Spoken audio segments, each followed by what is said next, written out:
sorga. Tuhan yang kami sembah Engkau di dalam nama Tuhan Yesus Kristus yang adalah Tuhan dan Juru Selamat kami. Kami bersyukur ya Tuhan di sore hari ini kembali Engkau himpunkan kami di tempat ini, hamba-hambamu dan anak-anakmu. Karena kami rindu ya Tuhan, di penghujung ibadah dan puasa ini kami rindu menyenangkan hati Tuhan. Oleh sebab itu Tuhan, bawalah kami dalam sekutuan indah antara kami dengan Engkau. Engkau menyertai ya Tuhan apa yang kami lakukan saat ini. Kiranya Engkau campur tangan ya Tuhan. Kami rindu Tuhan untuk dibentuk oleh Engkau melalui firman-Mu dan melalui Roh-Mu ya Tuhan. Di saat kami mendengarkan firman-Mu dan saat kami menyembah. Oleh sebab itu Tuhan, kami serahkan hamba-Mu ya Tuhan, yang akan menyampaikan isi hati-Mu. Engkau urapi dia secara khusus ya Tuhan, sehingga apa yang dia sampaikan itu berasal daripada Engkau saja ya Tuhan. Oleh sebab itu kuasailah kami di tempat ini, kuasailah ruangan ini ya Tuhan, sehingga saat kami Tuhan menyembah Engkau, mendengarkan firman-Mu, kami boleh dinasihati, kami boleh dikuatkan, kami boleh dihiburkan, bahkan juga kami boleh dibentuk oleh Engkau ya Tuhan, supaya makin hari makin kami boleh mengerti apa yang Engkau rancangkan terhadap kami ya Tuhan. Oleh sebab itu Tuhan, kuasailah hati kepikiran kami saat ini ya Tuhan. Kami tahu di saat kami rindu bersekutu dengan Engkau, berbuat bakti kepadamu, kuasa kegelapan tidak tinggal diam. Dengan berbagai-bagai cara menyusup di dalam hati kepikiran kami, menyusup di dalam ruangan ini, mengganggu konsentrasi kami. Oleh sebab itu kami mau bersehati panggil nama-Mu yang berkuasa. Dalam nama Tuhan Yesus Kristus segala gangguan konsentrasi itu kami hancurkan. Darah Tuhan Yesus Kristus yang berkuasa rikantar bedelung sibi di lawan Israel. Terima kasih ya Tuhan. Inilah hidup kami ya Tuhan. Kami rindu menyenangkan hati-Mu. Dalam berkat nama Tuhan Yesus Kristus kami sudah berdoa mengucap syukur. Haleluya. Amin.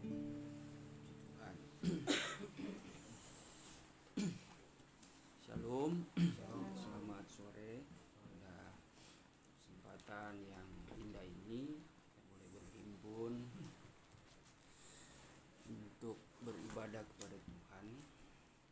Semua karena anugerah Tuhan, dan mari saatnya kita mau belajar akan kebenaran firman Tuhan yang saya ambil di dalam kitab Mazmur pasal yang ke-75.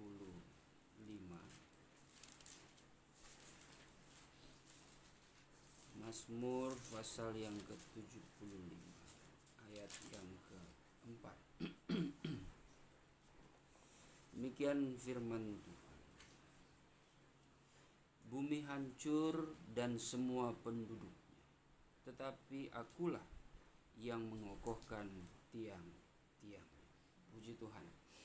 Jadi kebenaran firman Tuhan pada saat sore hari ini mengawali kita untuk bersyukur ya, untuk doa dan puasa, pergumulan penyangkalan diri kita. Jadi alangkah baiknya ya, kita boleh diisi dengan firman Tuhan, karena memang sejatinya kita berpuasa itu menutup dari segala hawa nafsu kedagingan ya, menahan dari segala amarah, emosi ya, dan hati pikiran yang tidak baik, tetapi membuka hati kita untuk menerima hal-hal yang baik ya, menerima hal-hal daripada firman Tuhan, kebenaran yang menjadi makanan bagi rohani kita. Nah, oleh karena itu pada saat ini kalau kita kembali lagi diingatkan lewat firman Tuhan ini bahwa sesungguhnya Tuhan sedang berbicara kepada kita semua di tempat ini, bahwa sesungguhnya sangat penting sekali kehidupan orang percaya memiliki peranan ya, memiliki peranan di tengah-tengah mereka hidup di dalam dunia ini. Jadi sebenarnya kalau secara ilmuwan ya, ilmuwan dunia, kalau membacakan kebenaran firman Tuhan ini adalah suatu kalimat yang bisa dikatakan tidak masuk akal ya, karena mereka akan bertanya-tanya juga, bumi itu bentuknya seperti apa ya. Walaupun banyak sekali ya teori-teori bumi datar, bumi bentuknya seperti bolat, seperti donat ya, ada yang seperti itu, ekstrim ya. Ya itu teori-teori mereka menurut pemahaman mereka masing-masing. Tetapi kalau kita perhatikan di dalam Ayub 26 ayat 6 sampai 11, Yesaya 40 ayat 22, itu firman Tuhan mengatakan bumi itu bulat. Bumi itu dicakrawala seperti terkatung-katung dan melayang-layang. Ya, itu sebenarnya menguatkan juga beberapa teori penelitian dari beberapa ilmuwan juga yang ya mungkin dari satu lembaga yang sudah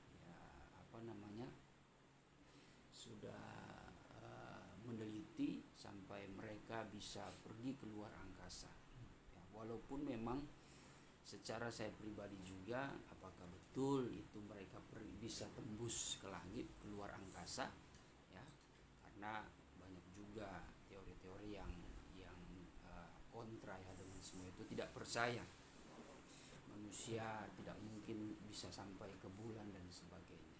Tetapi waktu kita di sekolah mungkin beberapa dari kita mempelajari ya, tentang ada manusia yang pertama sampai ke bulan, bisa keluar angkasa ya, bisa ke planet-planet tertentu selain daripada bumi ini ya. Lalu saya berpikir mereka dapat memperkirakan jaraknya itu sampai jutaan cahaya ya, bukan kilometer lagi ya hitungannya, tapi sudah jutaan cahaya dengan kecepatan tertentu. Itu nanti bisa sampai 10 tahun 20 tahun baru tiba di planet-planet tertentu. Jadi dapat memberi kesan alam semesta itu luas sekali, tapi antara percaya dan tidak percaya karena kita memang belum pernah ya mengalaminya. Tapi yang pasti kalau kita betul-betul secara netral menetralisir pikiran kita, mengembalikan kepada firman Tuhan, Allah itu besar ya. Bisa saja Allah menciptakan manusia dan peran manusia itu dengan pikiran hikmat yang luar biasa yang semakin sempurna. Mereka bisa membuat alat-alat canggih yang bisa menyelidiki ciptaan Allah lebih meluas lagi. Walaupun manusia sehebat-hebat manusia tidak akan bisa menjangkau apa yang dibuat Allah, apalagi menjangkau apa yang ada di pikiran Allah, yang ada di dalam hati Allah. Tapi sesungguhnya saudara, peranan orang percaya itu memiliki suatu outputnya, terapan hidup mereka itu sebenarnya menggambarkan ciri khas pribadi Allah itu sendiri. Rasul Yohanes pernah menulis bahwa Allah itu adalah kasih. Ya, sebenarnya mudah saja, firman Tuhan itu sudah menjadi guide bagi kita, sudah menjadi penuntun bagi kita bagaimana kita memiliki hidup yang sama seperti Allah. Firman Tuhan menjelaskan itu. Untuk memiliki hidup sama seperti Allah, kita harus mengenal siapa itu Yesus Kristus. Ya, Allah sudah memberikan suatu jalan ya, melalui wujud sesuai dengan keberadaan manusia itu sendiri, sehingga firman Allah menjelma menjadi manusia yang kita kenal dalam wujud Yesus Kristus 2000 tahun yang lalu. Jadi Tuhan itu pelan-pelan mewahyukan, membukakan supaya manusia itu bisa menjangkau Allah. Bisa menjangkau Allah, bisa mengerti maksud dan rencana Allah. Ya, seperti doa tadi. Ya, bagaimana kita selalu berharap supaya lewat firman Tuhan kita bisa mencapai kepada apa yang Tuhan mengerti ya, dalam hidup kita. Itu saudara. Tapi ya tentu harus ada usaha supaya kita ini menjadi orang percaya yang diibaratkan seperti tiang yang betul-betul bisa bisa menjadi penopang. Bahkan tiang ini bisa menjadi penopang yang tetap mempertahankan bumi itu belum hancur ya sebelum waktunya. Ya memang bumi akan hancur ya, akan hancur dalam arti bumi ini akan dihukum oleh Allah. Tetapi kalau dikatakan ya bumi hancur dan semua penduduknya, tetapi akulah yang mengokohkan tiang-tiangnya. Sesungguhnya di sini menunjuk kepada peranan orang percaya itu sendiri. Saya dan saudara adalah orang percaya yang menentukan cepat atau lambat ya kedatangan Tuhan Yesus. Ya, kita sudah tahu itu dari perkataan Tuhan Yesus Matius 24 ayat yang ke-22 bahwa karena orang percaya itu juga ya Tuhan akan melakukan sesuatu ya, untuk dunia ini ya, karena bagaimanapun dunia sudah terkutuk, tidak ada lagi pembelaan ya, yang Tuhan tangguhkan ya bagi dunia. Dunia di sini lebih berbicara kepada manusia-manusia yang sudah terkutuk itu ya. Tetapi karena orang percaya ya Tuhan menghormati karena sudah mengikat perjanjian. Makanya kalau kita ingat bagaimana Abraham itu dipanggil dalam Kejadian 18, coba kita buka Kejadian 18 ayat yang ke-19. Ketika Allah ingin menghancurkan Sodom dan Gomora, di situ ada sesuatu diskusi. Allah tidak mau bertindak lebih dahulu, tetapi dia memikirkan ada suatu perjanjian yang dia hormati, dia jaga itu, yaitu dengan Abraham. Kejadian 18 ayat 18 mulai. Sesungguhnya Abraham akan menjadi bangsa yang besar serta berkuasa Ya. dan oleh dia segala bangsa di atas bumi akan mendapat berkat. Ya. Sebab aku telah memilih dia supaya diperintahkannya kepada anak-anaknya dan kepada keturunannya supaya tetap hidup menurut jalan yang ditunjukkan Tuhan dengan melakukan kebenaran dan keadilan, dan supaya Tuhan memenuhi kepada Abraham apa yang dijanjikannya kepadanya. Nah, ini suatu contoh ya. Suatu contoh Allah itu menghormati akan perjanjian. Ya. Dan Allah mau senantiasa memberikan janjinya kepada orang-orang yang percaya kepada Dia, orang-orang yang mau melakukan kehendak Tuhan. Nah, jadi peranan orang percaya ini sungguh luar biasa sebenarnya. Ya, kita sebagai hamba-hamba Tuhan, anak-anak Tuhan, sebenarnya ya kita ini memiliki suatu peranan, memiliki suatu tugas yang mulia. Kalau kita menyadari akan kehidupan kita ini, kalau kita melakukan apa yang dikehendaki Tuhan lewat firman Tuhan, sesungguhnya hidup kita ini memiliki nilai yang tinggi, nilai yang sangat berharga. Apalagi di dalam konteks pekerjaan Tuhan. Wah, Tuhan sangat suka sekali melihat anak-anak Tuhan, hamba-hamba Tuhan yang mau melayani Tuhan itu dengan hati yang tulus, dengan hati yang rela, dengan hati yang bersih. Itu Tuhan sangat suka sekali ya. Nah, sehingga dalam segala perkara pergumulan hidup kita itu pun Tuhan pasti tahu. Kita mungkin punya hambatan dalam melayani, kita punya hambatan dalam pekerjaan kita, di dalam segala usaha kita, aktivitas kita. Tapi kalau kita selama kita mempertahankan ya panggilan kita, kepercayaan yang Tuhan berikan dalam kehidupan kita, kita jalankan itu dengan setia, Tuhan pasti bisa melakukan sesuatu. Tuhan pasti akan melakukan sesuatu yang indah. Yang penting ya kita percaya.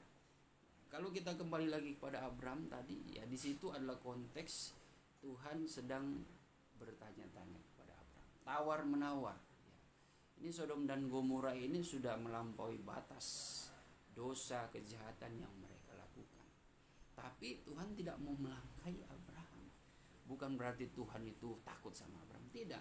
Karena ada perjanjian. Tuhan pun mengasihi Abraham. Sehingga dia seolah-olah di situ ada suatu prolog ya. Bukankah Abraham adalah hambaku yang kukasihi, hambaku yang aku pilih, dan kepada keturunannya itu ada perjanjianku di sana. Memang Tuhan lakukan itu dari Dia, untuk Dia, dan oleh Dia, ya. Segala kemuliaan hanyalah bagi Tuhan. Tapi Tuhan, apa yang Tuhan kerjakan dalam kehidupan Abraham dan orang-orang percaya itu, ya tentu semuanya itu sudah masuk di dalam rancangan Tuhan. Ya, jadi Tuhan pasti akan menghormati pekerjaan Tuhan yang di dalamnya ada saya dan saudara. Nah, makanya sungguh luar biasa ya, kalau peranan Abraham itu ternyata bisa membuat karya pekerjaan Tuhan, rencana Tuhan itu terlibat ya. Itu sungguh luar biasa peranan Abraham ya.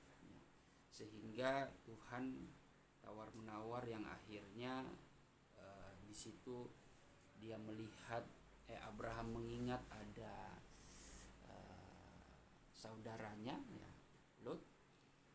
Setelah tawar menawar akhirnya Tuhan memilih Lot ya, yang menjadi keluarga Abraham itu untuk disingkirkan saja. Tapi Sodom dan Gomora itu yang menggambarkan dunia, Tuhan hancurkan. Ya, sama seperti Nabi Nuh saja, seperti itu ya. Tuhan memilih Nuh mendapat kasih karunia, tetapi dunia ya, artinya manusia-manusia yang terkutuk itu yang tidak mau bertobat ya, akhirnya ditelan oleh air bah. Nah, hidup kita juga seperti itu. Kita yang sudah dipanggil oleh Tuhan, ingatlah kan kaum keluarga kita, dimanapun mereka berada ya, kita bisa tawar menawar dengan Tuhan. Ingatlah kan kaum keluarga kita, Tuhan, dimanapun mereka berada ya, apapun yang mereka kerjakan, tolong ya, lakukan sesuatu. Mungkin ada kaum keluarga kita yang belum mengenal Tuhan, doakan mereka terus ya. Doakan mereka terus supaya mereka itu terhisap ya, masuk di dalam rencana Tuhan ya. Kita doakan itu supaya Tuhan dapat memanggil dan menarik kehidupan mereka dari penghakiman ya, pada kedatangan Tuhan yang kedua kali. Nah, hal yang lainnya yang perlu kita perhatikan ya, bahwa menjadi tiang Tuhan itu tidaklah mudah. Tidaklah mudah. Untuk menjadi orang percaya itu tidaklah mudah. Pasti banyak sekali proses. Apalagi kalau kita bercermin ya, ada yang kelihatan menjadi tiangnya Tuhan tapi sebenarnya menghancurkan pekerjaan Tuhan. Kalau kita melihat gambaran daripada situasi Tuhan menghadapi para ahli-ahli Taurat ya. Ahli-ahli Taurat ini adalah sekelompok yang mengenal Tuhan, mengenal Taurat ya. Yang tadinya dipercayakan Tuhan untuk meneruskan kebenaran itu dan mengajarkan kepada umat. Tapi mereka sendiri justru tidak melakukannya. Mereka sendiri yang justru menghancurkan jalur ya, menghancurkan alamat Tuhan itu ya. Nah, makanya Tuhan menegur, menemplak mereka di dalam Matius 23. Kalau saudara baca di rumah itu, saudara baca itu teguran keras ya, teguran keras bagi para ahli Taurat. Tapi kita akan baca itu Matius 15 ayat yang ke-8, 9 dan 13, 14.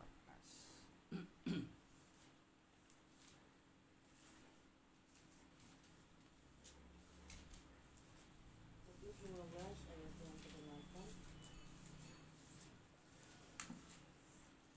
Bangsa ini memuliakan aku dengan bibirnya Ya. padahal hatinya jauh daripadaku. Percuma mereka beribadah kepadaku sedangkan ajaran yang mereka ajarkan ialah perintah manusia. Ya, jadi di sini Tuhan mengenal betul ya, bahwa bangsa yang memuliakan Tuhan, bangsa yang bahasa Paulus itu di dalam Roma 10 ayat yang pertama sampai ayat ketiga, bangsa yang senantiasa nampak giat ya, melayani pekerjaan Tuhan tapi tanpa usaha yang betul. Usaha mereka salah, kelihatan berusaha, kelihatan berusaha membangun iman, membangun pelayanan, membangun pekerjaan Tuhan, tapi tanpa pengetahuan yang betul. Dan bangsa ini bangsa yang dikenal Tuhan, seperti ahli Taurat ini. Ya, sebut saja ahli Taurat zaman sekarang ini seperti di kalangan kita, seperti saya ya, seperti siapa Ibu Gembala. Bisa dikatakan kita ini ahli-ahli Taurat, sudah mengenal pengajaran, sudah hatam, sudah tertanam ya.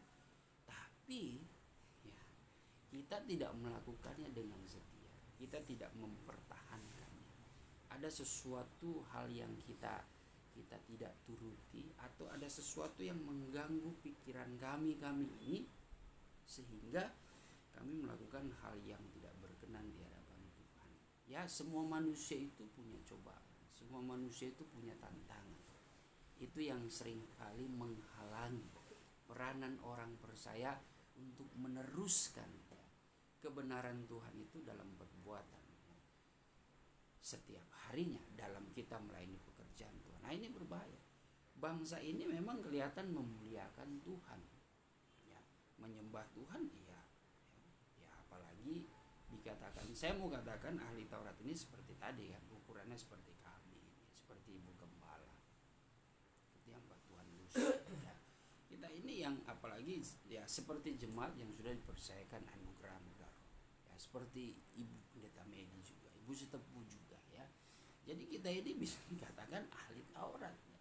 Orang yang dipilih oleh Tuhan, cendekiawannya Tuhan untuk menyampaikan pesan Taurat Tuhan itu ya.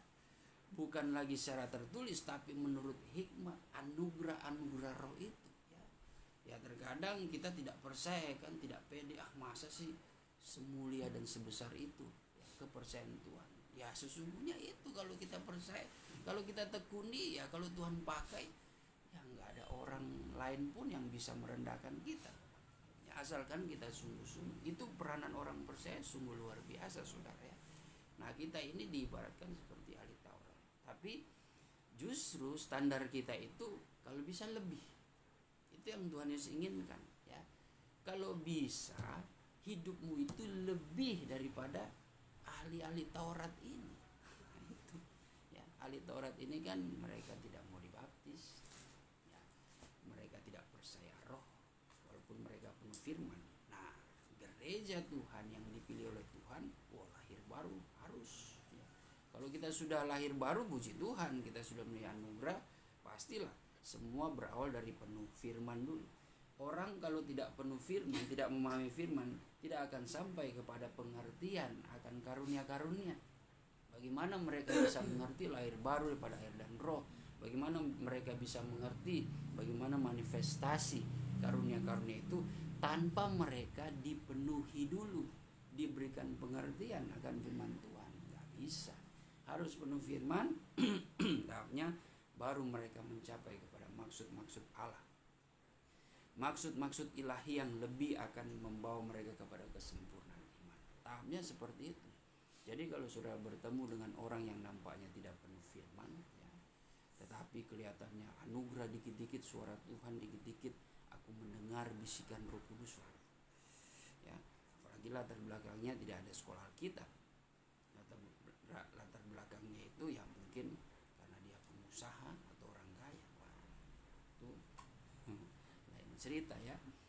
Ya, walaupun sekarang seringkali mengandalkan ya, teologi ya, puji Tuhan sih ya, kalau memang kita menggeluti dunia teologi itu dengan baik dan benar, puji Tuhan. Tapi kalau dengan cara-cara yang hanya mencari gelar saja, percuma. Biar sampai tingkat doktor pun ya. Tapi kalau tidak penuh dengan firman ya, apalagi tidak sampai kepada anugerah, itu bisa salah ya. Bisa sama seperti ahli-ahli Taurat. Banyak juga ahli-ahli teologi tapi tidak mau dibaptis, tidak percaya mereka ya. Tidak percaya akan kuasa Roh Kudus. Ada juga seperti itu ya. Makanya itu tidak menentukan ya. Peranan orang percaya adalah melakukan kehendak Tuhan. Lalu di sini dikatakan bangsa ini memuliakan aku tapi hatinya jauh daripada. Nampak dari cara hidup mereka yang mengajarkan bukan lagi perintah-perintah Tuhan, tetapi perintah-perintah manusia. Ini yang terjadi. Ini yang harus diwaspadai oleh gereja Tuhan. Kalau ada ya hal-hal yang seperti ini. Terus ayat 13-14. Jawab Yesus, setiap tanaman yang tidak ditanam oleh Bapakku yang di surga akan dicabut dengan akar-akarnya. Ayat 14, biarkanlah mereka itu Mereka orang buta menuntun orang buta, juga orang buta menuntun orang buta, pasti keduanya jatuh ke dalam lubang. Mereka ini dikatakan oleh Yesus tanaman yang tidak ditanam oleh Bapa di sorga. Artinya pengertian pemahaman mereka bisa berarti mereka itu iman mereka tidak bertumbuh sesuai dengan kehendak Tuhan. Ini kalau kita kaitkan dengan Matius 13 ayat 24 sampai ayat 30, itu berbicara tentang gandum yang bertumbuh di tengah lalang.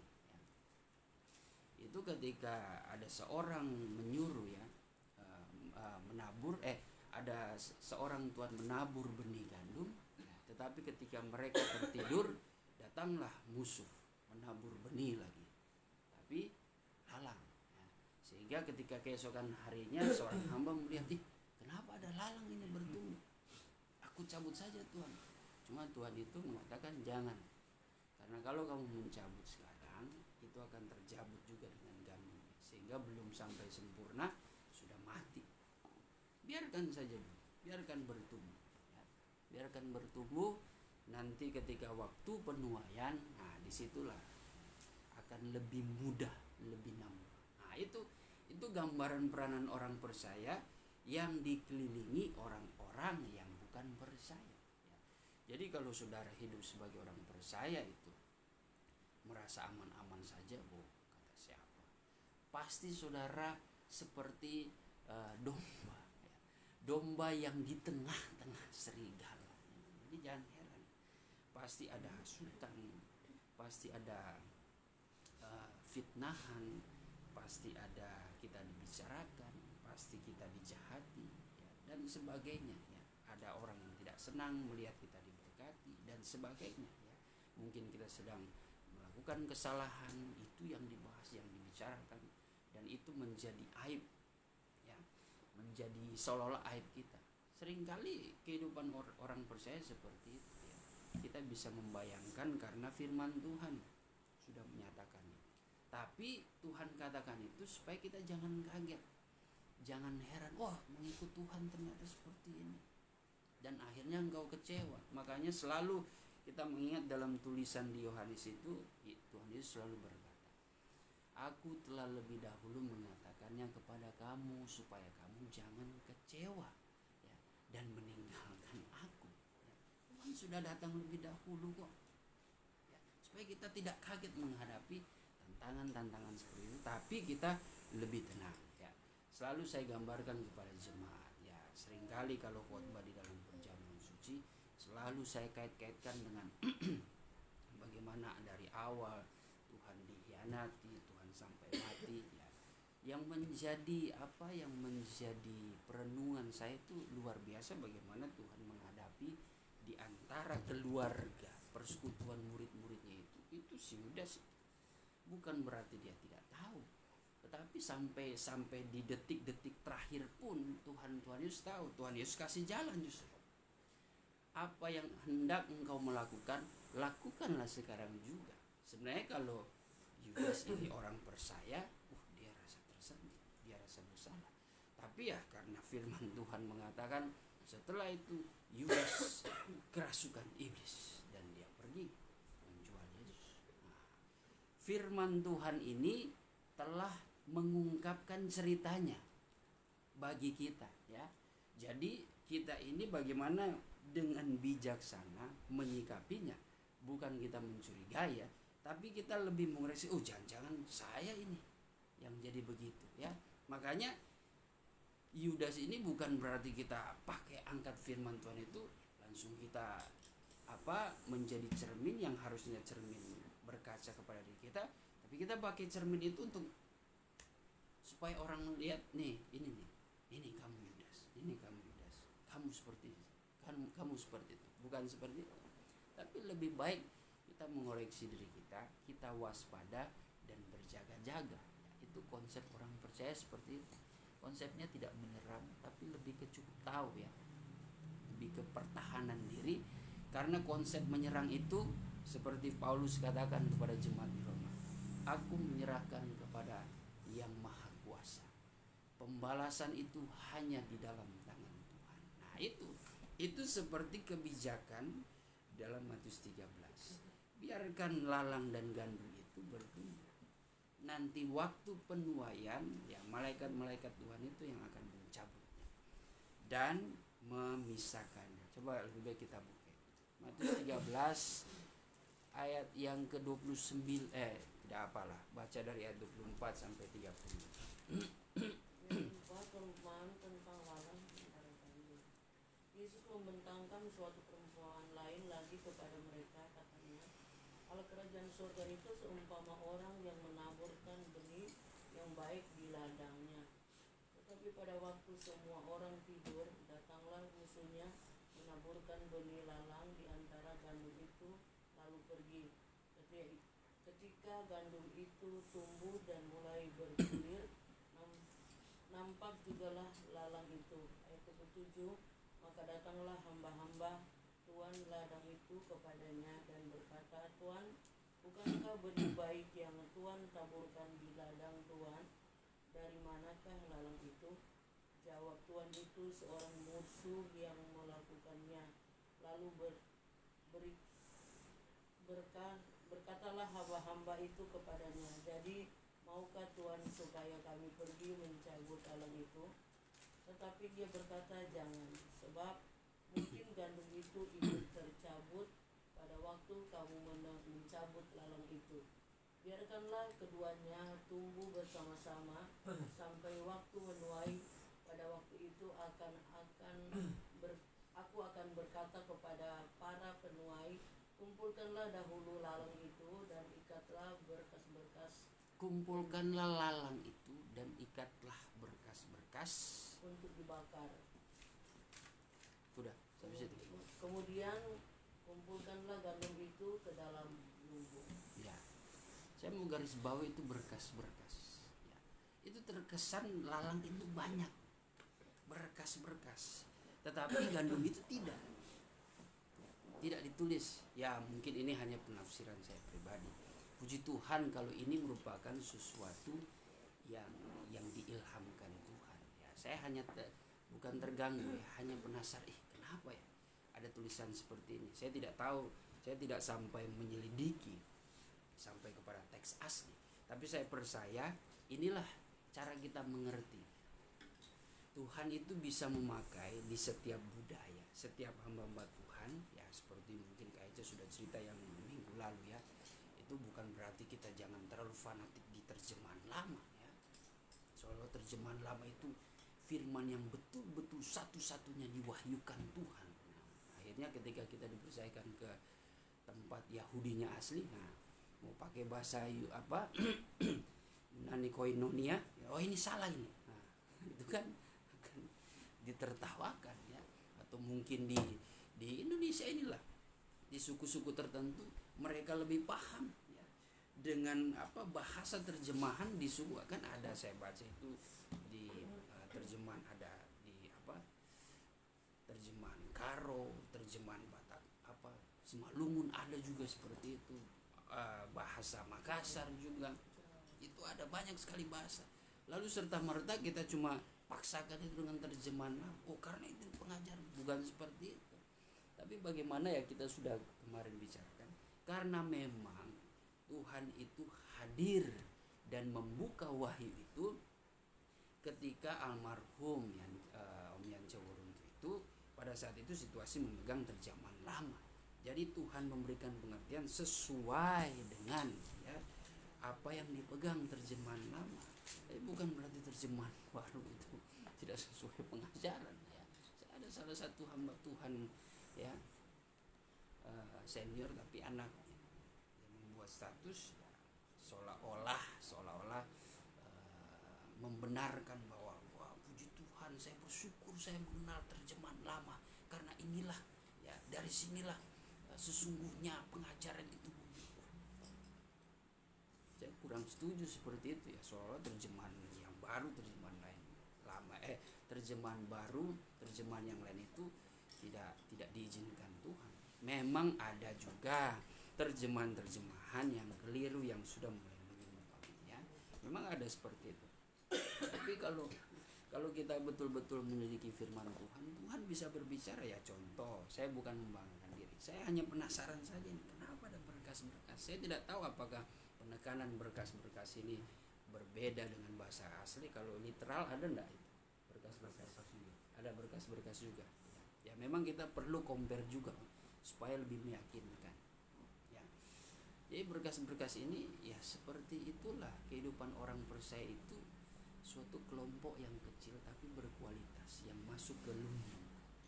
Kalau berkas-berkas banyak, memang banyak orang yang akan undur daripada iman. Bahkan coba baca 1 Timotius 4 ayat 1. Paulus sudah menegaskan di hari-hari terakhir banyak orang yang akan undur daripada iman. Coba. Tapi dalam salinan lama itu, kalau salinan baru itu ditulis murtad. Ayat yang pertama. Tetapi roh itu berkata dengan nyata bahwa pada akhir zaman beberapa orang akan gugur daripada iman, Ya, sebab berpaling kepada penguasa yang menyesatkan orang dan kepada beberapa pengajaran setan-setan. jadi itu yang terjadi di akhir zaman. Ini yang dibicarakan adalah orang-orang beriman dan mereka yang mengikuti ajaran para penyesat, ya. Ajaran ada yang tidak mendatangkan ya kedamaian, yang tidak mendatangkan persatuan, karena kan kita berbicara tubuh Kristus itu, berbicara pengantin itu digambarkan kepala dengan tubuh menyatu. Nah, berbicara tentang antara gereja juga, tubuh itu punya anggota ya, yang harus disatukan dengan sendi dan urat-urat. Itu kan berbicara firman juga, berbicara roh, anugerah Tuhan. Jadi jangan ada yang saling merendahkan, mungkin seperti mata berkata kepada kaki, aku tidak membutuhkan engkau, bagaimana engkau berjalan ya. Tangan berbicara kepada mulut, aku tidak membutuhkan engkau, bagaimana kita mau makan. Tidak boleh seperti itu, tapi kita bagaimana hidup di dalam kesatuan Kristus. Itu yang terjadi saudara ya. Jadi di akhir zaman banyak orang beriman mereka undur. Makanya di Paulus menulis Ibrani 10 ayat yang ke-37 38 bahwa orang yang undur daripada iman itu tidak diperkenankan Tuhan. Tidak diperkenankan Tuhan. Peranan orang percaya yang tidak diperkenankan Tuhan dalam segala kegiatan mereka pun, walaupun mereka nampak berhasil tapi palsu semua. Itu semua atas dasar paksaan ya. Karena tidak diperkenankan Tuhan. Bahkan seperti kami, kalau tidak kehidupan kami ini tidak diperkenankan oleh Tuhan, ya mungkin walaupun kita maju, tapi tidak, itu majunya kita itu seperti palsu ya. Akan suatu saat nanti ya, suatu saat nanti itu akan kelihatan, akan jatuh ya, seperti kerajaan Sambo yang akhirnya jatuh juga. Membangun kerajaan ternyata hancur juga. Dia bintang berapa kek, tapi ya bicara soal kasus itu saya sudah tidak mengikutinya lagi. Kayaknya sudah mulai meredup dan entahlah kemana lagi arahnya. Aduh, jadi ya sudahlah, itu lain cerita, obrolan di luar ya. Jadi hati-hati saja ya. Hal-hal yang ada di dunia itu terjadi, nah, itu sebenarnya sudah terjadi di dunia rohani. Jadi betapa ya itulah, kita bisa membayangkan, merenungkan dari kalimat bahwa dunia itu akan hancur. Dunia itu betul-betul akan hancur, berarti memang ya kehidupan manusia ini kalau bukan karena ada peranan orang percaya, orang-orang pilihan Tuhan, waduh, itu memang betul-betul rusaknya. Kenapa sampai dikatakan hancur? Berarti memang dunia itu perlu di apa ya? Di apa itu bahasanya itu? Didaur ulang, apa ya bahasanya? Yang bagus tuh, ya. Dibaharui, ya, dibaharui lagi. Jadi mesti di restart lagi seperti itu. Karena udah seperti handphone, kalau sudah error udah nggak bisa kepake, udah nggak ada kompromi lagi, udah nih jalan satu-satunya harus di restart, dimatikan total. Nah itu seperti itulah keadaan dunia yang berbicara manusia.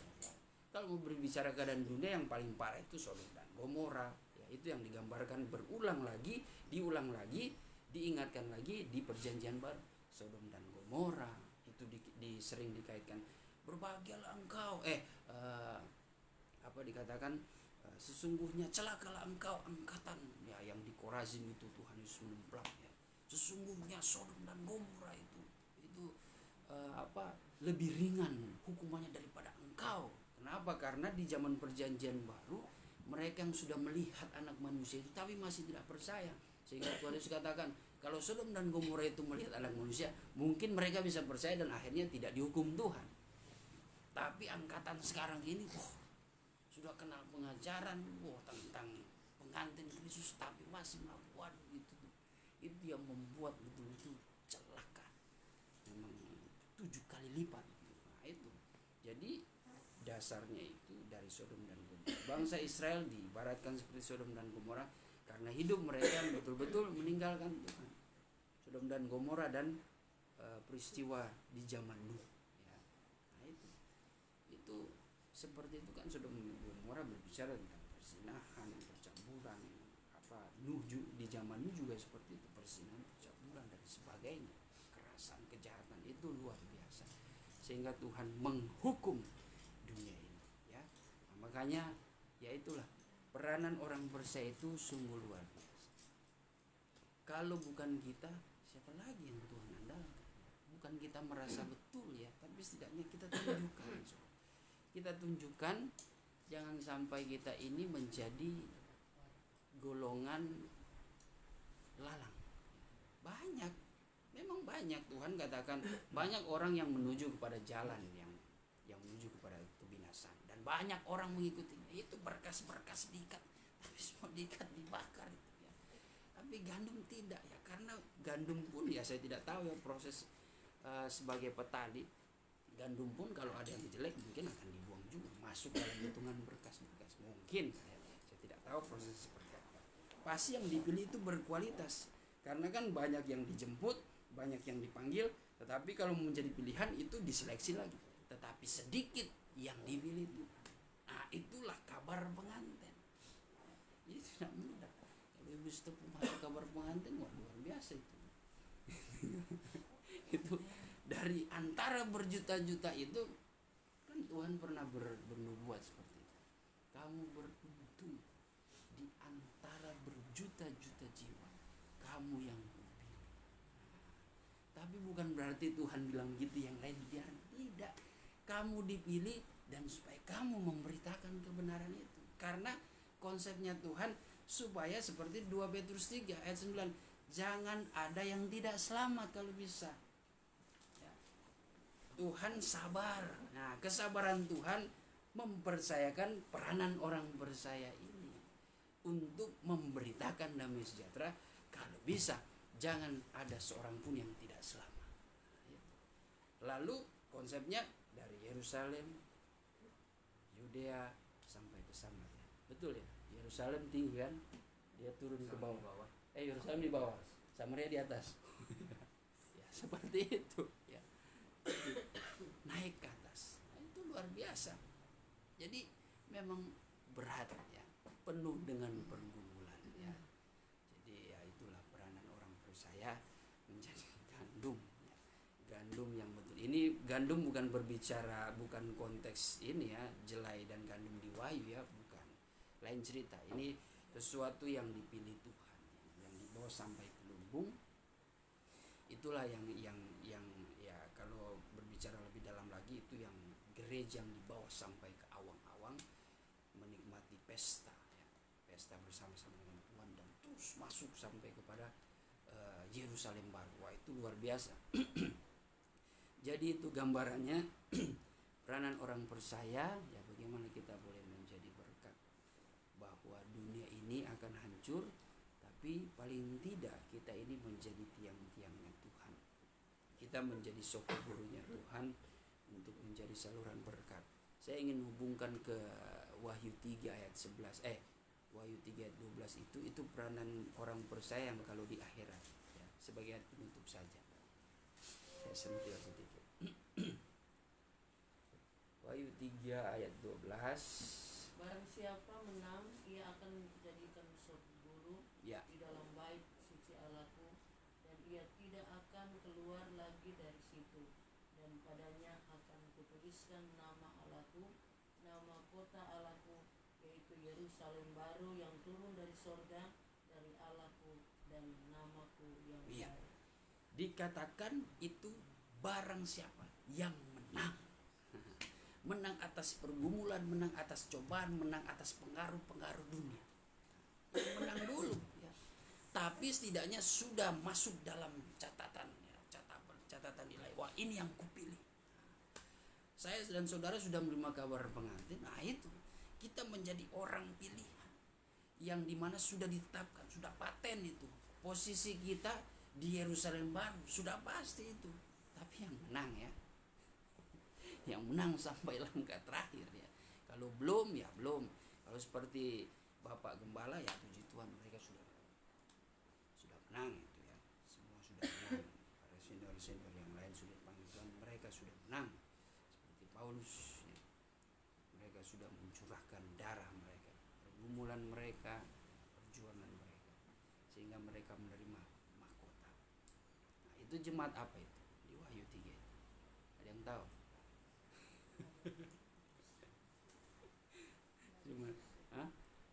Jemaat Philadelphia, ya kan? Jemaat Philadelphia, ya, yang berarti kasih persaudaraan.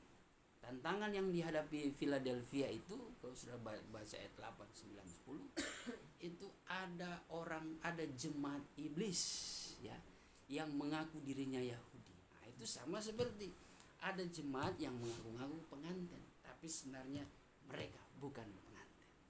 Ada seperti itu. Nah, itu berbahaya dan itu terjadi di gereja-gereja akhir zaman. Jadi ya, untuk mengakui siapa pengantin, kembali lagi kepada firman saja. Ya, Tuhan yang mempunyai roh dalam diri kita. Roh itu bagaikan pelita, artinya roh itu mata Tuhan. Ya. Mata Tuhan yang senantiasa mengamat-amati kehidupan, mengamat-amati hati kita.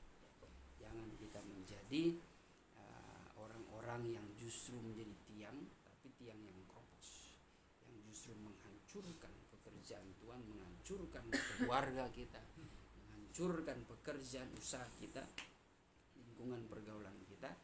Ya, tetapi Tuhan ingin kita menjadi tiang yang selalu menjadi berkat di tengah-tengah keluarga, tengah-tengah usaha, bisnis yang kita jalankan, pekerjaan, apapun, dimanapun kita bergaul, terlebih di dalam pelayanan pekerjaan Tuhan.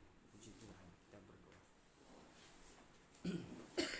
Haleluya, terima kasih Tuhan pada kesempatan sore hari ini kami sudah belajar tentang firman-Mu, mengingatkan bagaimana peranan orang percaya bagi dunia ini Tuhan. Begitu penting di mata-Mu, di hadapan-Mu ya Bapa. Kami mempunyai tugas mulia yang harus kami pertahankan dan kami lakukan dengan bersungguh-sungguh, dengan hati yang murni yang hanyalah untuk memuliakan nama-Mu saja. Lebih Tuhan, kalau Engkau mempercayakan kami untuk pekerjaan-Mu pada bulan Desember nanti, jemaat Gesbanu Efrata Goshen Tuhan akan mengadakan acara ibadah perayaan Natal Tuhan pada tanggal 3 Desember nanti di Gedung Kenari. Tuhan, kiranya Engkau menyediakan segala sesuatunya. Biarlah kami menjadi bangsa yang benar-benar memuliakan Engkau, baik dengan mulut kami, terlebih dengan hati kami Tuhan, sehingga kami boleh melihat acara Tuhan yang luar biasa. Kami boleh menjadi bangsa yang terpilih, yang boleh menjadi berkat, menyaksikan perbuatan-perbuatan Allah kepada jiwa-jiwa, sehingga kami boleh memenangkan banyak jiwa. Apa yang kami ikat Tuhan di bumi ini lewat pelayanan kami terhadap jiwa-jiwa yang belum mengenal kebenaran, jiwa-jiwa yang membutuh kebenaran, itu akan terikat juga di sorga. Semuanya terjadi sesuai dengan kehendak-Mu Tuhan. Kami serahkan Tuhan pergumulan, pelayanan, rencana kami pada bulan Desember nanti, bahkan setiap ibadah, program-program ibadah yang kami jalankan, pelayanan kami Tuhan, baik di tengah kaum keluarga kami maupun dimanapun kami beraktivitas, kami serahkan ke dalam tangan kuasa-Mu. Bukan karena kuat dan gagah kami Tuhan, melainkan oleh Roh-Mu yang memampukan hidup kami untuk tetap menjadi berkat. Terima kasih Bapa, setelah kami bersekutu manis dengan kebenaran firman-Mu, Rindulah hati kami Tuhan untuk menyembah Engkau di dalam roh dan kebenaran Tuhan. Engkau boleh hadir melayani kami pribadi lepas pribadi Tuhan. Jamalah lawati hati kami Tuhan, agar kami boleh beroleh kekuatan yang baru daripada-Mu. Terlebih kami membutuhkan hikmat dari suara roh-Mu Tuhan. Hikmat Tuhan daripada kuasa Roh Kudus yang akan menjadi penuntun dalam hidup kami, agar kami tidak salah memilih jalan Tuhan. Oleh karena itu Tuhan, kebenaran hadirat-Mu Tuhan, tatkala kami menyembah, iblis tidak akan pernah tinggal diam, mencuri damai sejahtera, mengganggu, mengintimidasi hati pikiran kami, sehingga kami tidak berkonsentrasi untuk menyembah Engkau. Kami menyatukan iman kami, menolak, mengusir kuasa setan itu. Hanya di dalam nama Tuhan Yesus Kristus, setan iblis pergi keluar. Darah Tuhan Yesus yang berkuasa, iblis idolo walarai. Terima kasih Tuhan, penuhilah dengan kuasa-Mu tempat ini. Terlebih Tuhan, Engkau yang akan berperan aktif lewat karunia-karunia Roh-Mu Tuhan dalam penyembahan kami. Di dalam nama Tuhan Yesus Kristus kami sudah berdoa dan mengucap syukur. Haleluya, haleluya. Mari kita siapkan posisi kita untuk menyembah. Oh, sungai dari Allah, penuhkanku.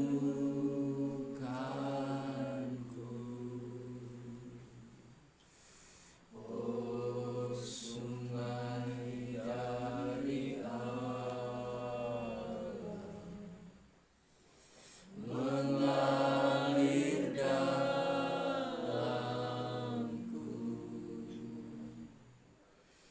Oh, sungai dari Allah,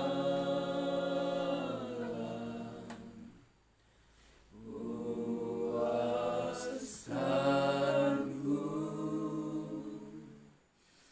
Oh, sungai dari Allah,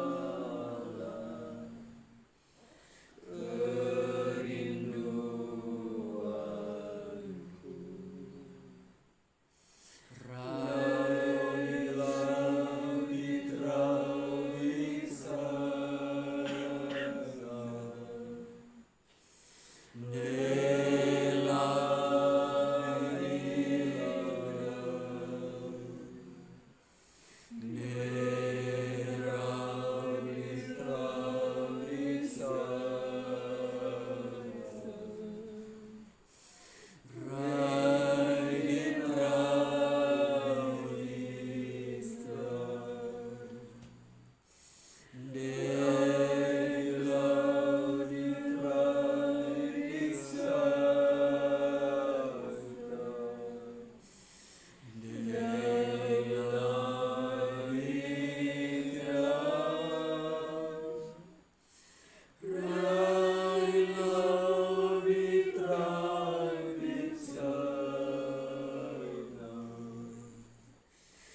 Akulah gembala yang baik, gembala yang baik menyerahkan nyawanya dari segala domba.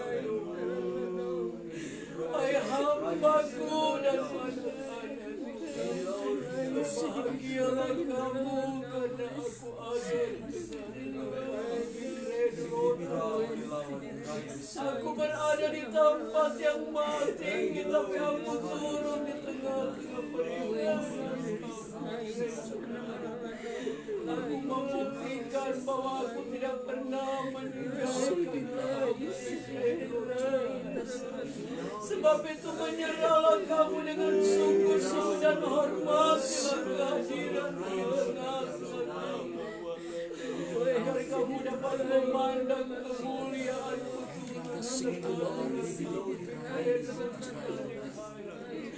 Perhatikan kamu baik-baik suaraku saat ini, olehku dan anak-anakku. Kalau kamu sudah mendengarkan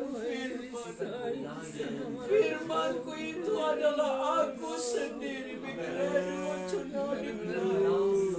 Aku mau kamu menjadi pendengar yang setia dan melakukan firman Tuhan. Karena kamu hidup di akhir zaman ini.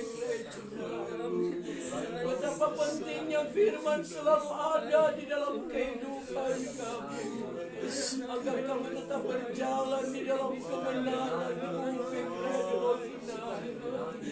Hambaku dan anak-anakku, aku perlu menyampaikan sesuatu supaya kamu tetap waspada dan berjaga-jaga di dalam kamu mengiring aku dan melayani pekerjaan.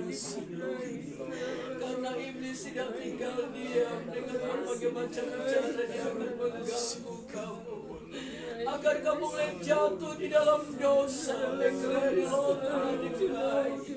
Ingat kamu baik-baik,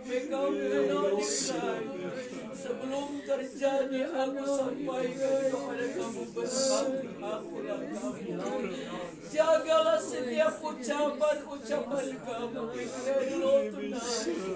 Aku mau supaya kamu belajar berkata yang benar. Kamu tidak bisa mendustai aku, karena aku tahu tiap-tiap pribadi kamu. Kalau aku boleh memanggil kamu dari gelap masuk dalam terang yang ajaib, kamu boleh mengenal kebenaran yang sesungguhnya. Dan aku telah memberikan rohku di dalam hidup kamu, serta anugerah yang aku percayakan bagi kamu. Aku mau kamu harus menjadi berkat lewat ucapan-ucapan kamu. Bailey, now decree the law tonight. Masa ini bukan masa kamu bermain-main. Jangan coba-coba melakukan hal-hal yang tidak aku kehendaki.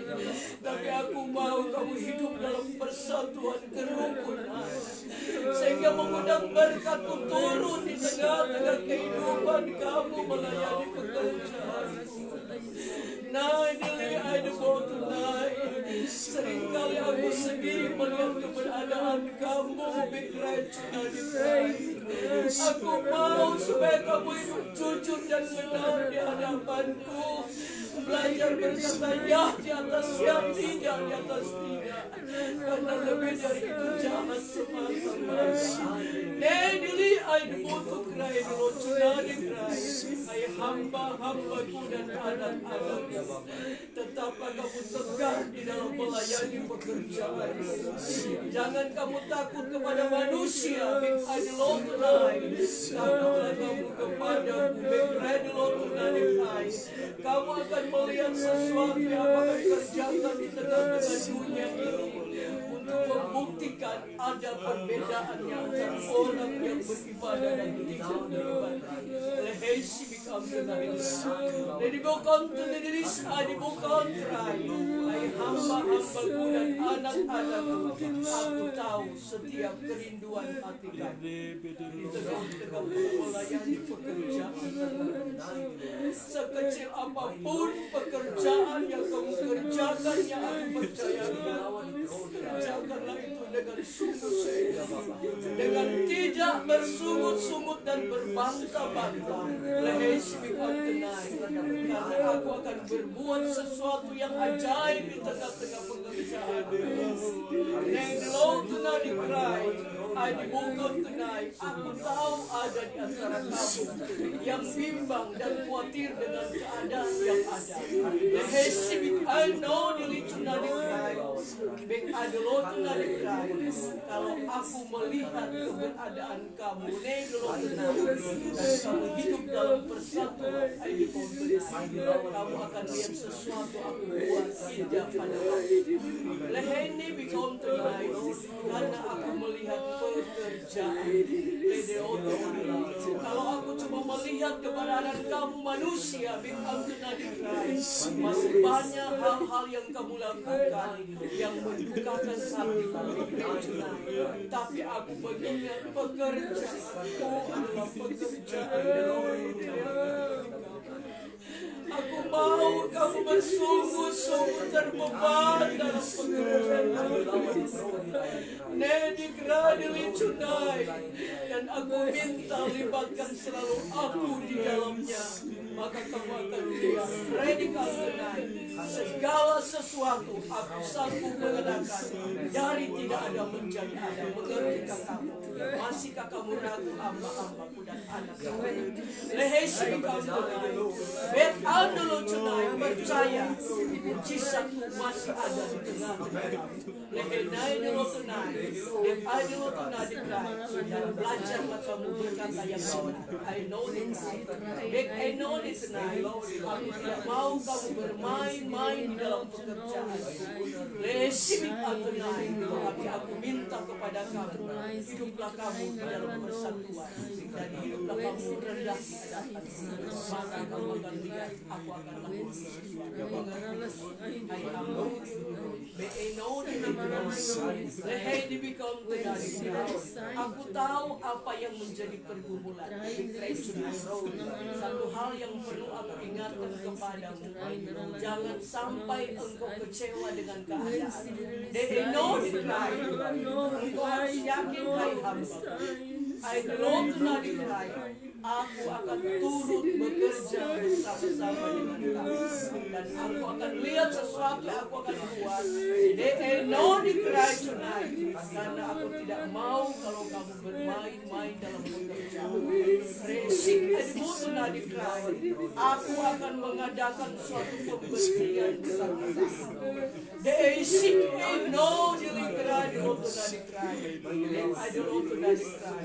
Mau tidak mau kamu akan menerima apa yang kamu lakukan. Kamu akan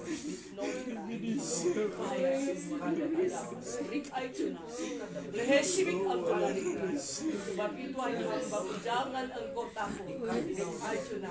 Nyatakan terus kebenaran. Karena aku ada di bidang hiduplah kamu rendah di hadapan, maka kamu akan lihat aku akan kerjakan. Sejahtera dan berbahagialah kamu yang sudah mendengarkan suara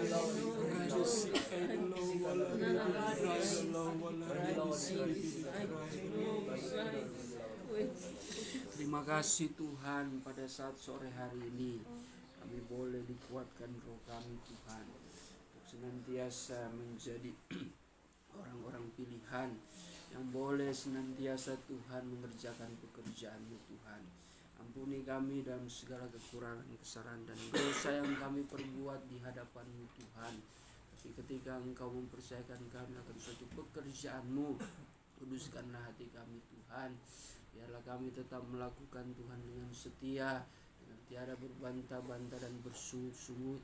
Sebab kalau Engkau Tuhan menilai kemanusiaan kami sadari kami banyak keterbatasan Tuhan. Kami banyak kesalahan, kami banyak kekurangan Tuhan. Tapi kami boleh Tuhan dipercayakan untuk melayani pekerjaan itu karena anugerah rahmat-Mu yang besar dalam kehidupan kami ya Bapa. Terima kasih Tuhan. Diberkatilah juga Tuhan hamba-Mu yang sudah boleh menjadi alat penyampaian Tuhan suara Roh-Mu Tuhan. Pakai terus hamba-Mu lebih hari lebih heran, untuk setia menjalankan karunia-karunia Roh-Mu yang ada Tuhan. Begitu juga Tuhan buat hamba-Mu Pendeta Medi juga diberikan kekuatan senantiasa Tuhan, tengah-tengah menghadapi pergumulan hidup Tuhan. Keluarganya diberkati dalam segala aktivitas juga Tuhan, Kau senantiasa menyertai. Bahkan panggilan-Mu Tuhan di dalam kehidupan hamba-Mu Pendeta Medi juga Engkau yang Maha Tahu, memberikan kekuatan roh senantiasa yang bekerja, memberikan semangat baru Tuhan, dan mujizat pun boleh dinyatakan di dalam kehidupan keluarga hamba-Mu ini. Berkati juga Melan Tuhan di usianya muda. Kiranya Tuhan Kau tetap memberkati apa menjadi rencananya Tuhan di hari-hari depan. Engkau dapat membuka jalan Tuhan, memberikan yang terbaik dalam segala pergumulannya, agar Tuhan dia tetap yakin percaya Engkau Allah sumber pancaran berkat yang senantiasa menyertai dan memberkati di dalam segala keperluan Melan Tuhan. Terima kasih diberkati juga Ibu Setepu Tuhan, mengerti apa yang menjadi kerinduan hatinya, doanya Tuhan, permohonan kepadamu. Tentu Engkau yang menjadi jawaban yang pasti Tuhan. Rencananya Tuhan untuk berjumpa dengan anaknya Pramono dan keluarganya di sana. Biarlah Engkau memberikan kelancaran, kesehatan tubuh jasmani, kekuatan hanya daripadamu yang Kau anugerahkan untuk melancarkan perjalanan Ibu Setepu Tuhan. Rencananya pergi maupun kembali Tuhan Kau beserta, Kau menyediakan segala sesuatu yang diperlukan Tuhan. Dan terutama juga kami berdoa buat Pramono Tuhan bersama dengan Moa, kedua anaknya Tuhan, Larissa dan juga Arthur Tuhan. Kau berkati keluarga ini, bahkan keluarga Moa di sana diberkati Tuhan. Pramono tetap Kau pakai kehidupannya di sana untuk tetap menjadi saluran berkat melalui kemampuan talenta yang Kau percayakan atas kehidupan Pramono Tuhan. Terima kasih Bapa. Ibu Setepu Tuhan selama di tempat ini juga tetap memberkati Tuhan segala kebutuhan keperluannya, bahkan panggilan-Mu Tuhan dalam kehidupannya Tuhan. Kau yang Maha Tahu, memberikan kekuatan baru senantiasa bagi Ibu Setepu agar tetap memuliakan Engkau. Terima kasih Tuhan. Kami berdoa juga buat Kak Enje dan Kak Joan bersama dengan Rachel. Biarlah keluarga ini Tuhan tetap memuliakan Engkau dimanapun mereka berada Tuhan, apapun yang mereka hadapi. Kiranya anugerah Tuhan senantiasa memberikan kekuatan baru Tuhan, memberikan hikmat kebijaksanaan dalam hati mereka untuk tetap giat mengiring dan melayani pekerjaan-Mu. Kau mengerti pergumulan Tuhan daripada keluarga ini Tuhan. Engkau yang dapat menjadi jawaban yang pasti, dapat membuka jalan Tuhan dari setiap masalah yang mereka hadapi Tuhan, sehingga Engkau dapat memakai kehidupan keluarga Kenje juga dengan Tuhan keberkatan yang daripadamu. Bahkan keluarga Kenje yang kami kenal juga Tuhan, yang di Manado diberkati Tuhan, Om Deki bersama istri dan keluarga di sana Tuhan, Karen dan juga keluarganya diberkati oleh Tuhan. Kau berkati Tuhan keluarga hamba-Mu di sana ya Bapak, keluarga Kak Juan juga Kau memberkati Tuhan. Jikalau ada yang sakit Tuhan, Kau tetap memberikan kesembuhan, pemulihan yang daripadamu Tuhan. Keluarga besar Kak Juan Tuhan, tetap Engkau nyatakan berkat, mujizat, perkara yang ajaib Kau nyatakan Tuhan. Melalui Kak Juan juga boleh menjadi berkat bagi kaum keluarganya, menjadi saksi Tuhan, dan boleh memuliakan nama-Mu. Rachel juga Tuhan, di masa mudanya Tuhan, apa yang menjadi pergumulannya Tuhan, rencananya di hari depan Kau juga membuka jalan. Terima kasih. Kami sisi pastor, Ibu Gembala Tuhan bersama Lucy Tuhan dan Alex maupun hamba-Mu bersama istri juga Tuhan. Kau tetap memberkati kami Tuhan. Kau tetap memberikan kekuatan, semangat yang baru di dalam melayani pekerjaan-Mu. Anak kami Joy Tuhan, Kau tetap memberkati di dalam masa pertumbuhannya Tuhan. Kau memberikan kepintaran, hikmat yang daripadamu agar boleh menjadi anak penghiburan di dalam kami melayani pekerjaan-Mu. Sidang jemaat-Mu juga Tuhan, kami teringat akan Om Heri yang sedang menjalani proses Tuhan kemo Tuhan di usia yang sekarang ini Tuhan, tentu penuh dengan keterbatasan, tapi kami percaya kuasa Allah senantiasa memberikan kekuatan bagi Pak Heri Tuhan, sampai Pak Heri boleh mengalami mujizat Tuhan yang tidak akan berhenti, sehingga memberikan kesembuhan dan pemulihan daripadamu. Terlebih bangkitkanlah Tuhan iman Pak Heri, sampai dia boleh melihat kemuliaan Allah terjadi atas hidupnya. Kuatkanlah juga Tuhan dan tekinlan Tuhan. Kau tetap Tuhan memberikan semangat yang baru bagi Pak Heri maupun Tante Kinlan, berikan kekuatan kesehatan sempurna. Bahkan keluarga mereka Tuhan, anak mereka Cifungfung dan Konoval diberkati Tuhan dalam segala usaha pekerjaan mereka, anak cucu mereka Tuhan diberkati oleh Tuhan. Terima kasih Tuhan, Pak Jaya juga Tuhan yang juga sedang menjalani proses kemo Tuhan. Kiranya Engkau tetap memberkati Tuhan. Engkau menyediakan segala sesuatu yang diperlukan, bahkan di masa-masa pergumulan menghadapi tantangan kesesakan yang dihadapi Tuhan oleh ikatan Tuhan, hutang piutang yang ada Tuhan. Tolong berikan hikmat, Engkau berikan orang-orang Tuhan yang bertanggung jawab, yang boleh menolong dia sehingga dia boleh terbebas Tuhan dari persoalan yang ada ya Bapa. Terima kasih Tuhan, bahkan rumahnya Tuhan, aset-aset yang rencana dijual olehnya Tuhan, kiranya Engkau berikan orang-orang tertentu Tuhan yang benar-benar mau membeli setiap aset yang dijual Tuhan, tentu dengan harga yang sesuai dengan kehendak Tuhan, agar semuanya berjalan dengan baik Tuhan. Pak Jaya juga boleh memuliakan Engkau sebab Engkau senantiasa menjadi sumber jawaban atas pergumulannya. Terima kasih seluruh sidang jemaat-Mu Tuhan. Berkatilah kaum keluarga kami masing-masing, pribadi lepas pribadi, aktivitas kami diberkati oleh Tuhan. Kami di tempat ini diberkati Tuhan, maupun yang menyaksikan dari rumah juga diberkati oleh Tuhan. Di dalam nama Tuhan Yesus Kristus kami sudah berdoa dan akan mengakhiri penyangkalan diri kami dengan penuh ucapan syukur. Haleluya. Saudara dan saudariku yang dikasihi Tuhan, terimalah berkat anugerah dan sejahtera yang daripada Allah Bapa di sorga, oleh cinta dan kasih sayang anaknya yang tunggal itu Tuhan Yesus Kristus, di dalam persekutuan Allah Roh Kudus, tinggal diam di hati kita, menyertai dan memberkati kita mulai hari ini sampai Tuhan Yesus datang kembali menjemput gerejanya di atas awan-awan, di dalam kemuliaan yang kekal sebagai Raja di atas segala raja. Haleluya, haleluya.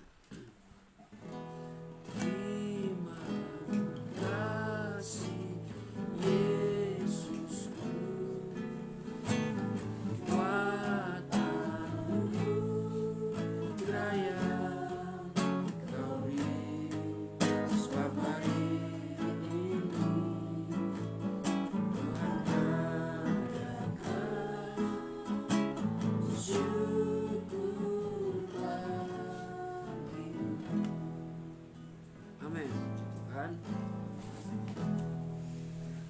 ada penglihatan, Kak Johan? Tuhan, saya disaksikan pernyataan Tuhan. Ada dua pernyataan. Yang pertama pernyataan yang pertama adalah saat saya melihat terang, dan saya melihat Tuhan turun dengan jubah kemuliaannya, dan Tuhan memberikan kepada kita satu persatu batu, seperti batu intan permata gitu, permata ke telapak tangan kita masing-masing yang ada di sini.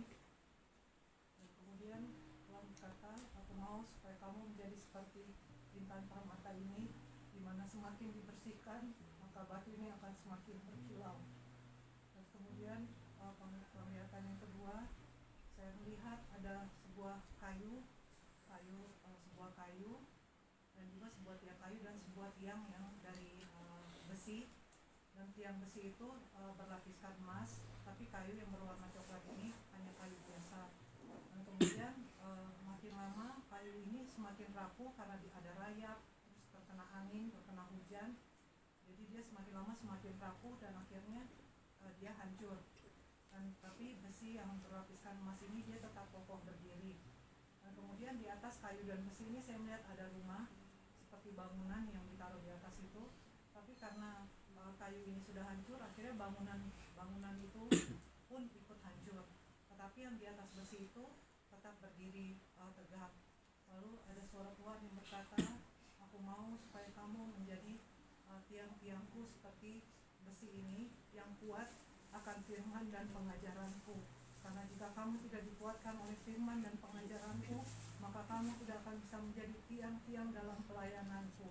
Dan kemudian saya melihat lagi, tiba-tiba tiang-tiang itu pun ada tiang walaupun sudah besi, tapi ada yang lebih pendek, ada yang tinggi, jadi tidak sama tingginya. Dan pada saat tidak sama itu, rumah yang ada di atas itu juga menjadi miring. Dan kemudian ada suara Tuhan berkata lagi, dan aku mau dalam jadi tiang itu kamu juga sepadan di dalam kebenaran firman dan pengajaranku, sehingga kamu dapat berdiri dengan tegak dalam melayani aku. Itu saja saya saksikan dalam nama Tuhan Yesus Kristus. Ya, puji Tuhan. Jadi beberapa petunjuk Tuhan di situ mengenai permata ya, berbicara tentang kehidupan kita ya. Permata itu sendiri bisa kita pahami itulah firman Tuhan ya, pengajaran yang ada yang membuat kita sebagai orang percaya memiliki nilai ya, nilai dan memiliki suatu kehidupan yang indah seperti permata, yaitu semua karena firman dan pengajaran ya, anugerah Tuhan juga. Lalu yang kedua mengenai tiang, jadi ya yang diinginkan Tuhan tiang besi ya. Mungkin yang dimaksud di sini bagaimana kerasnya prinsip kita ya, untuk menjalankan firman Tuhan dan pengajaran yang ada, sehingga itu yang akan senantiasa membangun rumah ya, membangun kerajaan Allah dalam hidup kita, dan itu bisa mempermuliakan nama Tuhan. Lalu juga ada gambaran besi, ada yang pendek, ada yang tinggi, yaitu mungkin berbicara Tuhan menuntut kita harus senantiasa memiliki kebersamaan, memiliki persatuan ya. Kita punya prinsip yang keras, punya prinsip dalam mempertahankan firman Tuhan dan pengajaran, tapi jangan membeda-bedakan juga ya. Kita harus sama-sama betul-betul memiliki satu tujuan di dalam membangun pekerjaan Tuhan, di dalam membangun rumah Allah, yaitu kehidupan kita ya sebagai gereja yang sebenarnya. Yaitu yang saya simpulkan secara singkat di dalam penglihatan daripada Ibu Joan. Puji Tuhan. Terima kasih. Dari Ibu Gembala ada? Puji Tuhan, saya ingin saksikan kemuliaan Tuhan yang saya nampak tadi. Waktu kita masuk di dalam doa dan penyembahan, saya melihat bahwa ada satu sinar yang turun begitu terang banget, dan tiba-tiba itu memutar ya. Jadi waktu sinar itu mutar begini, tiba-tiba semua jadi terang di tempat ini, dan saya nggak lihat lagi seperti ada atap yang jadi terbuka langsung begitu. Kemudian saya lihat dari atas tuh, waktu saya tengok ke atas lihat kemudian itu tiba-tiba saya lihat itu begitu ada tuh, tapi matanya itu seperti apa namanya? Kok saya kayak aneh dah, maksudnya lihat ada 7 dalam matanya. Terus saya bilang, saya teringat ada di firman Tuhan itu dia kan dia bilang, iya 7 mata.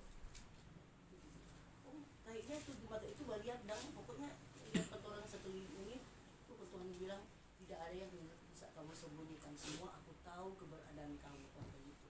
Tiba-tiba Tuhan setelah itu bilang dia turun kemari tampan datang berdiri di depan sini.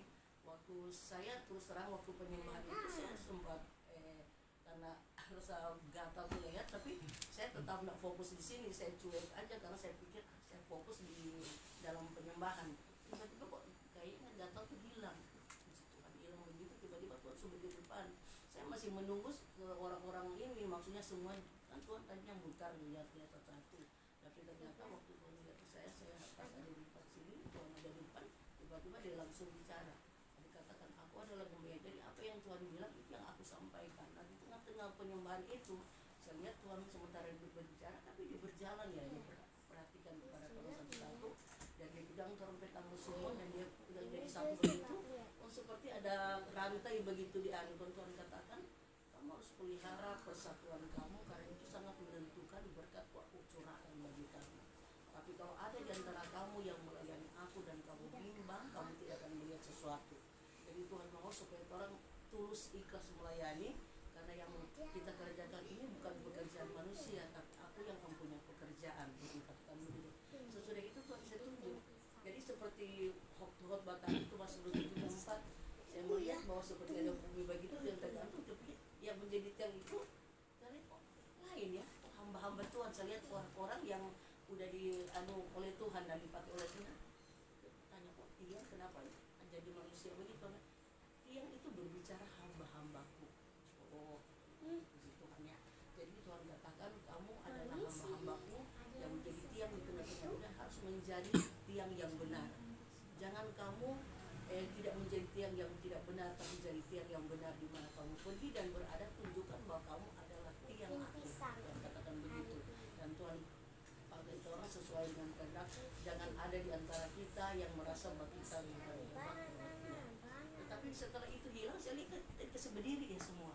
Kayak juga keseberdiri begitu, dan Tuhan katakan bahwa kamu harus berdiri sama tinggi. jadi duduk sama rendah. Iya, jadi kayak kasih contoh ada yang seperti orang kelompok begitu, tapi dia berdiri semua, dia berdiri pas berdiri dia sama tinggi. Tidak ada yang saya lihat ada yang tinggi. Tapi kalau secara orang kan tidak sama semua, ada yang beda, tapi itu Tuhan kasih tinggi begitu dan duduk sama. Jadi bagus saya lihat dan terima kasih. Nah ini yang aku nyatakan kepada kamu supaya kamu tetap bersatu di dalam aku mendukung pelayanan ini, sehingga kalau aku lakukan sesuatu di tengah-tengah pelayanan kamu akan berkata ini bukan karena kamu tapi karena Tuhan yang sudah bekerja. Nah sesudah itu hilang saya melihat bahwa sekali lagi saya melihat ini Tuhan bahwa kita harus pelihara kerukunan, dan Tuhan katakan bahwa kita adalah satu di dalam aku. Tuhan mau supaya kita bersatu semua, karena Tuhan bilang kita adalah satu tubuh. Nah waktu tadi yang dikatakan bahwa ada yang jari, ada adik, yang jangan merasa ini tidak perlu, tidak butuh. Tidak, Tuhan katakan satu tubuh itu saling menghormati, menghargai satu dengan yang lain. Tuhan katakan jangan bilang nggak perlu dia, nggak perlu. Semua kita dibutuhkan Tuhan untuk dalam pelayanan. Tuhan katakan. Kemudian Tuhan katakan ingat ada satu hal yang aku akan lakukan, apa yang aku janjikan, ada pembersihan di dalamnya. Karena Tuhan tidak mau kalau kita nggak bersatu, Tuhan akan adakan dia pembersihan. Dan saudara akan lihat apa yang kamu akan lihat nanti akan aku lakukan kepada setiap mereka dengan cara aku sendiri, agar supaya kita mengerti bahwa sesungguhnya kita tidak bisa bermain-main di dalam pekerjaan Tuhan. Jangan ada dusta di dalamnya. Tuhan mau supaya kita memang benar-benar hidup dalam kekudusan, dan kita harus lihat di mana kita berada. Kita harus menyatakan bahwa kita berada bersama-sama untuk melayani Tuhan. Katakan begitu. Kemudian sesudah itu hilang, saya melihat satu jalan yang lurus sekali ya. Tetapi di jalan itu yang lurus saya melihat saudara-saudara bahwa Tuhan ada berjalan, dan Tuhan berjalan, dia berikan contoh kepada kita bahwa dia berjalan, tiba-tiba kita yang dari belakang ke situ. Waktu jalan itu saya lihat lurus begitu, tapi Tuhan waktu dia jalan itu ditinggalin telapak kaki. Udah berapa kali saya lihat itu, saya sampai tengging berapa kali, tapi ternyata itu semakin hari semakin jelas. Jadi telapak kaki itu ya. Nah orang yang ikut dari belakangnya itu semua saya lihat ya, banyak yang saya kenal, tapi banyak juga orang-orang yang saya tidak kenal, tapi bisa ikut itu, dan sesuai dengan mana telapak kaki itu kita bisa ikut. Kalau kamu ikut jalan aku, tidak akan pernah tersesat dan tidak akan salah. Nah di ujung-ujung itu saya lihat waktu Tuhan di ujung, dia langsung angkat tangan begitu. Saya lihat kemudian, dan saya lihat ada seperti salib ya, tapi bersinar begitu luar biasa, menerangi begitu. Tiba-tiba luar biasa, lain perasaan saya sampai lihat itu apa, indah sekali ini dia. Nah inilah kalau kamu ikut jalanku, kamu tidak akan pernah tersesat. Nah sesudah itu hilang, dan Tuhan berdiri di depan sini, dan dia katakan damai sejahtera aku tinggalkan kepada kamu, dan tetaplah kamu bersatu untuk melayani pekerjaan Tuhan. Dan inilah kesaksian penglihatan yang saya nampak, saya saksikan ini hanya di dalam nama Tuhan Yesus. Ya, puji Tuhan. Ya singkat saja. Dalam penglihatan pertama dan kedua, di awal itu bersama-sama melihat perang, dan gembala diperlihatkan juga ada mata yang memandang kita, mengawasi, memantau penyembahan kita ya. Kita betul-betul dalam keadaan yang bersungguh-sungguh menyembah Tuhan ya, atau kita bercabang pikiran kita. Tapi puji Tuhan ya, kalau Tuhan boleh hadir melalui suara Tuhan memberikan kekuatan bagi kita, memberikan nasihat ya tentang mengingatkan kembali, sangat ini ya berkaitan dengan penglihatan pertama tentang suatu kebersamaan. Tuhan menuntut itu. Lalu dalam melayani pekerjaan Tuhan, Tuhan juga mengingatkan supaya kita jangan merasa berbeda sendiri, dan kita juga jangan membeda-bedakan. Bahkan tadi di nubuatan mengatakan pekerjaan sekecil apapun ya, itu kalau dikerjakan dengan tulus hati ya itu sama nilainya dengan pekerjaan yang besar ya. Yang walaupun memang konsepnya itu sebelum menuju kepada pekerjaan yang besar ya, kita dinilai dari kesetiaan kita mengerjakan perkara-perkara yang kecil. Jadi intinya ya semua penilaian daripada Tuhan. Kita manusia tidak boleh menghakimi, menilai yang berlebihan ya. Walaupun menilai, kita membangun ya, sifatnya membangun, memberikan dorongan yang baik, yang positif. Karena tadi sempat di pembuatan diingatkan juga jaga ucapan kita ya. saya tidak tahu, ya memang ucapan ini berbahaya. Jangan ada hal-hal yang menyinggung dalam pekerjaan Tuhan, ini pasti akan sensitif sekali ya, dan sensitif itu bisa menyebabkan kekacauan kecil ya. Kalau itu tidak diselesaikan bisa menjadi kekacauan besar. Dan tadi juga diingatkan, diteguhkan ya, itu tiang-tiang itu menunjuk kepada hamba-hamba Tuhan. Dasar firman-Nya itu Galatia 2:9 ya. Lalu di jemaat juga dikatakan tiang dasar, yaitu 1 Timotius 3:11 kalau tidak salah itu ya. Oke, tapi ya di sini yang diingatkan adalah tentang hamba-hamba Tuhan.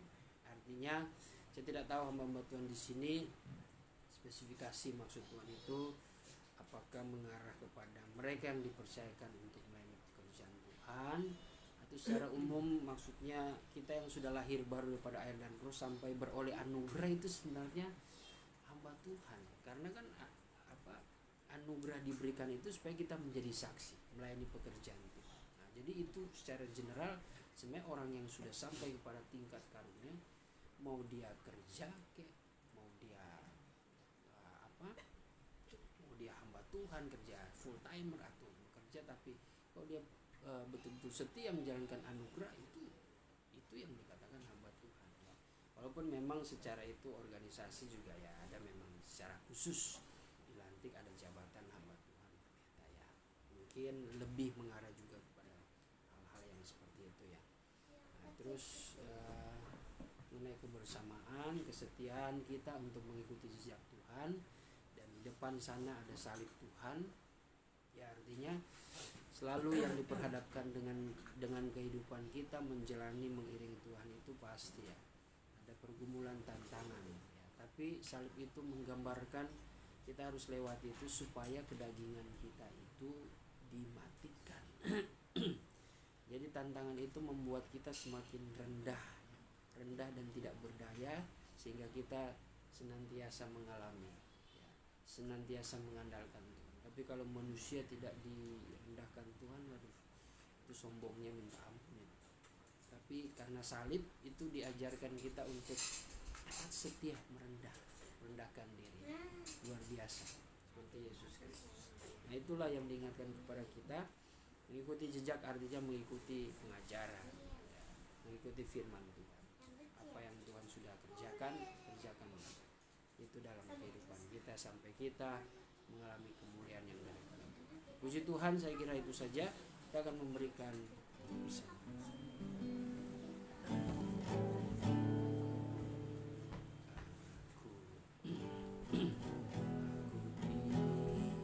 Berkati sepanjang hidupku diberkati, bangun pagi hari, siang berganti malam, aku diberkati,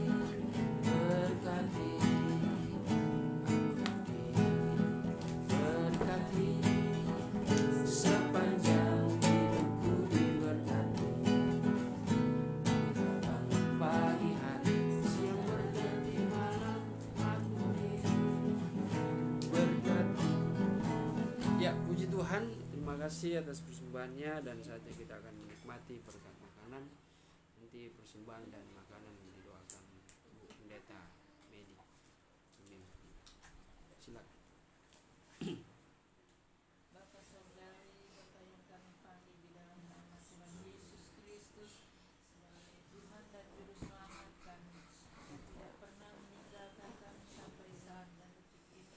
Hati kami penuh dengan ucapan syukur dan berterima kasih karena Tuhan selalu membekali kami dengan kebenaran firman, terlebih Tuhan Yesus dengan suara Roh, agar supaya kami selalu bersungguh-sungguh. Tuhan, itu sebabnya kami selalu butuh Engkau dalam setiap keberadaan hidup kami.